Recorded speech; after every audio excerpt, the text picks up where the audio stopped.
சற்று முன் எம்எல்ஏ பதவியை ராஜினாமா செய்தார் எஸ்பி வேலுமணி. அதிர்ச்சியில் அதிமுக தொண்டர்கள். பரபரப்பில் தமிழக அரசியல். தமிழக சட்டசபையில் நடந்த நம்பிக்கை வாக்கெடுப்பில் விஜயை ஆதரித்த எஸ்பி வேலுமணி உட்பட 25 எம்எல்ஏக்கள் மன்னிப்பு கடிதம் கொடுத்தால் சபாநாயகரிடம் கொடுத்த புகார் மனுவை வாபஸ் பெற தயாராக இருப்பதாக சற்று முன் எடப்பாடி பழனிசாமி கூறியிருப்பது பெரும் சர்ச்சையை கிளப்பியுள்ளது. அதே நேரத்தில் தற்போது கட்சியில் சேர்ந்தால் தகுதி நீக்கம் செய்யப்பட்டாலும் 25 தொகுதிகளிலும் உள்ளங்களையே நிற்க வைக்கிறேன் என விஜய் சொல்லியுள்ளாராம். இதனால் என்ன முடிவெடுப்பது என தெரியாமல் எஸ்பி வேலுமணி, சி.வி. சண்முகம் தரப்பு குழப்பத்தில் இருப்பதாகவும் சொல்லப்படுகிறது. 2026 சட்டப்பேரவை தேர்தலுக்கு பிறகு அதிமுகவில் உருவான உட்கட்சி மோதல் தற்போது புதிய கட்டத்தை எட்டியிருக்கிறது என்றுதான் சொல்ல வேண்டும். முதல்வர் விஜய் தலைமையிலான அரசுக்கு ஆதரவாக வாக்களித்த எஸ்பி வேலுமணி, சி.வி. சண்முகம் உள்ளிட்ட 25 அதிமுக எம்எல்ஏக்கள் சிக்கலில் இருக்கின்றனர். கடந்த வாரம் நடந்த நம்பிக்கை வாக்கெடுப்பில் முதலமைச்சர் ஜோசப் விஜய் தலைமையிலான தமிழக வெற்றிக் கழக அரசிற்கு ஆதரவாக எஸ்பி வேலுமணி, சி.வி. சண்முகம் தலைமையிலான 25 அதிமுக எம்எல்ஏக்கள் வாக்களித்தது வெறும் ட்ரெய்லர் தான் என்று தற்போது வெட்ட வெளிச்சமாகியிருக்கிறது. சட்டமன்றத்தில் விழுந்த அந்த ஒற்றை உடைப்பு தற்போது அதிமுகவின் அடிமட்ட அடித்தளத்தையே மொத்தமாக உழுக்க தொடங்கிவிட்டது.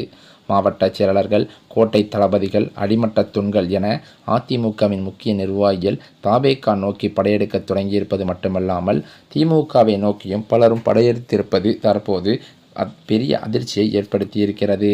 நம்பிக்கை வாக்கெடுப்பு முடிந்த அடுத்த 24 மணி நேரத்திற்குள் விழுந்த மிகப்பெரிய அடி அதிமுகவின் மூத்த தலைவர்கள் ஒருவரான முன்னாள் அமைச்சர் கே.வி. ராமலிங்கத்தின் விலகல், ஈரோடு மாவட்ட செயலாளர் விலகல், கொங்கு மண்டலத்தின் அசைக்க முடியாத தூணாக விளங்கிய கே.வி. ராமலிங்கம் எடப்பாடி பழனிசாமியின் தலைமைக்கு எதிராக போர்க்கொடி தூக்கி தனது ஆதரவாளர்களுடன் தாவேகாவில் இணைந்திருக்கிறார்.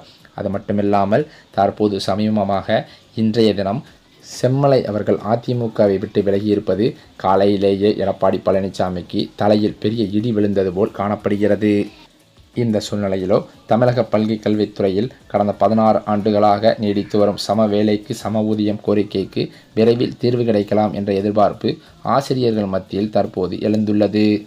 குறிப்பாக இடைநிலை ஆசிரியர்களின் சம்பள முரண்பாடு தொடர்பாக விஜய் தலைமையிலான தமிழக அரசு முக்கிய முடிவெடுக்கலாம் எனவும் இதற்கான அறிவிப்பு விரைவில் வெளியாகலாம் என்கின்றன தலைமைச் செயலக வட்டாரங்கள். தமிழகத்தில் புதிய முதலமைச்சராக பொறுப்பேற்றுள்ள விஜய் ஆட்சி பொறுப்பேற்ற சில நாட்களிலேயே அரசு ஊழியர்கள் மற்றும் ஆசிரியர்களுக்கு 2% அகவிலைப்படி உயர்வை அறிவித்தது அரசு பணியாளர்கள் மத்தியில் வரவேற்பை பெற்றிருக்கிறது. எந்தவித பெரிய போராட்டமோ அழுத்தமோ இல்லாத சூழலிலேயே இந்த அறிவிப்பு வெளியானதால் ஆசிரியர் அமைப்புகளும் அதற்கு நன்றி தெரிவித்திருக்கின்றனர். இதனைத் தொடர்ந்து நீண்ட காலமாக நிலுவையில் உள்ள இடைநிலை ஆசிரியர்களின் சம்பள பிரச்சினைக்கும் அரசு விரைவில் தீர்வு காணும் என்ற நம்பிக்கையும் உருவாகியிருக்கிறது. குறிப்பாக ஒரே பணி, ஒரே கல்வி தகுதி இருந்தும் ஏன் வேறு சம்பளம் என்ற கேள்வியை முன்வைத்து பல ஆண்டுகளாக இடைநிலை ஆசிரியர்கள் போராடியும் வந்தனர். இந்த பிரச்சனையின் தொடக்கம் 2009ஆம் ஆண்டில் அமல்படுத்தப்பட்ட 6வது ஊதிய குழு பரிந்துரைகளில் தான் உருவானது. 2009 ஜூன் 1ஆம் தேதிக்கு பின்பு, அதாவது பணியில் சேர்ந்த இடைநிலை ஆசிரியர்களுக்கு உயர்ந்த அடிப்படை ஊதியம் நிர்ணயிக்கப்பட்டிருந்ததாம். அதே சமயம் இந்த கோரிக்கையை முன்வைத்து பல்வேறு கட்ட போராட்டங்களும் நடத்தப்பட்டன. முன்னாள் ஆட்சி காலங்களில் இந்த விவகாரம் அரசியல் அளவிலும் பேசப்பட்டதும் குறிப்பிடத்தக்கது. இதற்கிடையே சம்பள முரண்பாட்டை ஆய்வு செய்ய 3 நபர் குழு அமைக்கப்பட்டிருந்தாலும் அதன் அறிக்கை இதுவரை வெளிவரவில்லையாக இருந்தது. இது வேதனை அளித்து வந்த நிலையில் இடைநிலை பதிவு முப்பு ஆசிரியர் இயக்க நிர்வாகிகள் கூறுகையில் 16 ஆண்டுகளாக தொடர்ந்து போராடியும் தீர்வு கிடைக்கவில்லை. ஆனால் முதலமைச்சர் விஜய் ஆசிரியர்களின் மனநிலையை புரிந்து கொண்டு நடவடிக்கை எடுப்பார் என்ற நம்பிக்கை இருந்து வந்தது. மேலும் பழைய ஓய்வூதிய திட்டத்தையும் மீண்டும் அமல்படுத்த வேண்டும் என்ற கோரிக்கையும் நாங்கள் வைத்துள்ளோம் என்றும் அவர் கூறியிருக்கிறார். இந்த சூழ்நிலையிலோ தமிழக அரசியல் வரலாற்றில் ஒரு புதிய அரசு பொறுப்பேற்று அதன் நிர்வாக இயந்திரம் முழுமையாக செயல்பட தொடங்குவதற்கு முன்பே திட்டமிட்ட காழ்ப்புணர்ச்சியோடு விமர்சன கணைகள் திறக்கப்படுவது ஜனநாயகத்தின் ஆரோக்கியமான போக்கை காட்டுவதாக இல்லை என்று பலதரப்பட்ட சர்ச்சைகள் எழும்பி வருகிறது. ஒரு புதிய ஆட்சி தலைமை பீடத்தில் அமரும்போது கடந்த கால தவறுகளை சீரமைத்து புதிய திட்டங்களை செயல்படுத்துவதற்கு போதிய கால அவகாசம் வழங்கப்பட வேண்டும் என்பதுதான் எழுதப்படாத விதியாகும். ஆனால் தற்போதைய விஜய் அரசு பொறுப்பேற்று ஒரு வாரம் கூட நிறைவடாத நிலையில் 5 வருஷமாக வாய்ப்பூட்டு போட்டு உட்கார்ந்திருப்பவே உங்கள் யோக்கியத்தை என்னன்னு ஊருக்கே தெரிஞ்சு போச்சு. இப்போ 5 நாள் சிங்கம் ஆட்டத்தை தொடங்கின உடனே அலறுறீங்களே. இதுக்கு பேர் விமர்சனம் இல்லடா, உங்கள் ஓனருக்கு நீங்கள் காட்டுற விசுவாசம் என்ற ரீதியில் எழும் அரசியல் கூச்சல்கள் வெறும் வாடகைக்கு உழைக்கும் கூட்டத்தின் சத்தமாகவே பார்க்கப்படுகிறது. கடந்த 5 ஆண்டுகால ஆட்சிக்கட்டிலில் அமர்ந்திருந்தவர்கள் மாநிலத்தின் வளர்ச்சிக்காகவும் மக்களின் வாழ்வாதாரத்திற்காகவும் என்னென்ன சாதனைகளை செய்தார்கள் என்பதை இந்த விமர்சகர்கள் ஒரு கணம் தங்களின் மனசாட்சியோடு சிந்தித்து பார்க்க வேண்டும் என்று பலதரப்பட்ட அரசியல் பிரமுகர்கள் பேசி வருகின்றனர். 5 வருடங்களாக மக்கள் பிரச்சனைகளில் மௌனம் காத்து எந்த ஒரு அடிப்படை தேவைக்கும் குரல் கொடுக்காமல் இருந்த இதே தரப்பினர் புதிய அரசு அமைந்தவுடன் திடீரென வெடித்து கொண்டு கேள்வி மேல் கேள்வி கேட்பது அவர்களின் போலி நடுமனையாயே கூறுகிறது. நீங்கள் 5 வருஷமாக தூங்கி தொலைச்ச தூக்கத்துக்கு 5 நாளில் ஆக்ஷன் எடுத்து விடை சொல்லியிருக்கு இந்த அரசு. அது மட்டுமல்லாமல் தற்போது முந்தைய நிர்வாக தோல்விகளை தட்டி கேட்க அஞ்சியவர்கள் இன்று புதியதாக பொறுப்பேற்றுள்ள ஒரு தலைவரை நோக்கி அவசரமாக விரல் நீட்டுவது அவர்களின் இரட்டை நிலையை தெளிவாக காட்டுகிறது என்றே சொல்லலாம். அதே சமயம் பார்த்தால் படுதோல்வியை சந்தித்த அதிமுகவோ உட்கட்சி பூசலில் தகடத்தம் ஆடிக்கொண்டிருக்கிறது என்றே சொல்லலாம். தமிழ்நாட்டின் சட்டமன்ற தேர்தல் முடிவுகளுக்கு பின்னர் அனைத்திந்திய அண்ணா திராவிட முன்னேற்றக் கழகத்தில் வெடித்துள்ள தலைமை போராட்டம் தற்போது கிளைமேக்ஸ் கட்டத்தையே எட்டிவிட்டது என்று கூறி வருகின்றனர். இபிஎஸ் பொதுச்செயலாளர் பதவியை பறித்து கட்சியின் முழுமையான கட்டுப்பாட்டை கைப்பற்ற CV சண்முகம் தரப்பு அதிரடி கள நடவடிக்கையை இறங்கியிருக்கிறதாம்.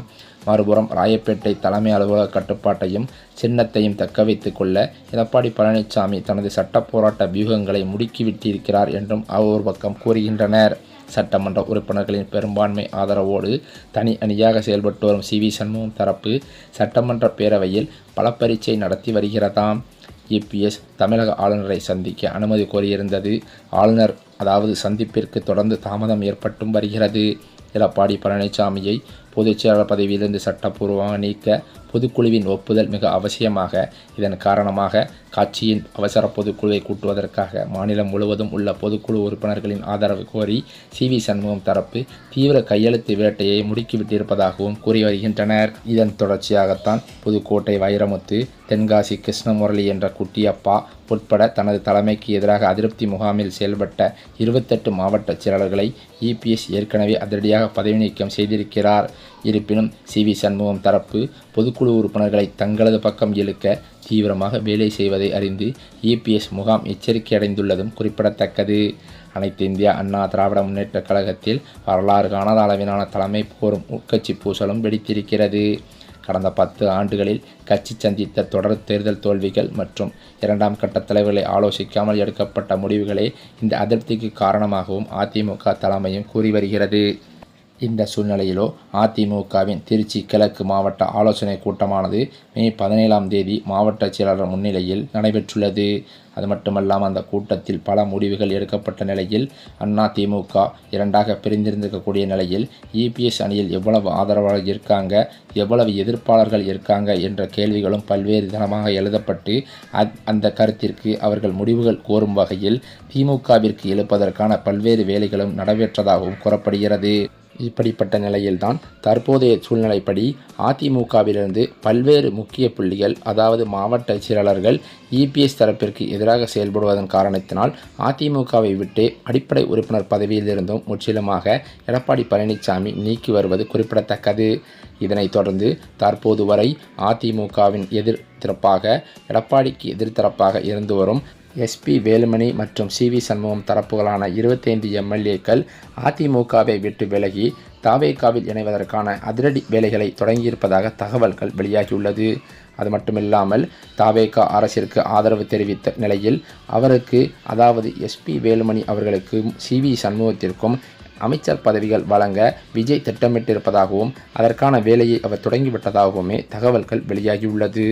இப்படிப்பட்ட சூழ்நிலையிலோ இன்றைய தினம் அதிமுகவில் இருக்கும் SP வேலுமணி தரப்பு 5 MLAக்கள் எடப்பாடி பழனிசாமியிடம் மன்னிப்பு கடிதம் கோரி எடப்பாடி பழனிசாமி தரப்பு MLAவாக மாறியிருப்பது பெரும் பரபரப்பை ஏற்படுத்தியுள்ளது.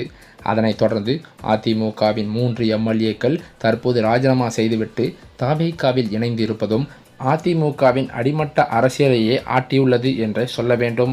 இதன் காரணத்தினால் கடும் அப்செட்டில் தற்போது எடப்பாடி பழனிசாமி இருந்து வருவதாகவும் சொல்லப்படுகிறது.